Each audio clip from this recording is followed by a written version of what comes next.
Mga boss, ipagtanggol nyo ito. Kanino ka magiging proud? Classroom build in 1 year, PBBM administration, only 22 classroom.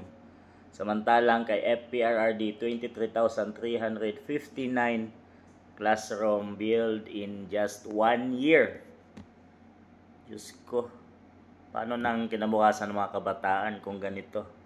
So kung 6 years, ilang classroom lang yung 12, hawang 100 lang mahigit na classroom ang magagawa ni PBBM.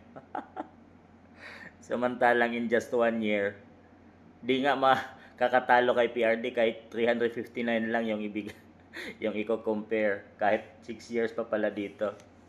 So mahiya ka naman, paano natin ipagtatanggol to? Sa build project, wala siyang nagawa. Sa classroom, sana ang puntang budget dito. So kawawa naman yung mga kabataan natin mga boss, no, dahil kulang-kulang ng classroom ngayon. Maraming estudyante, kulang-kulang ng classroom sa buong Pilipinas.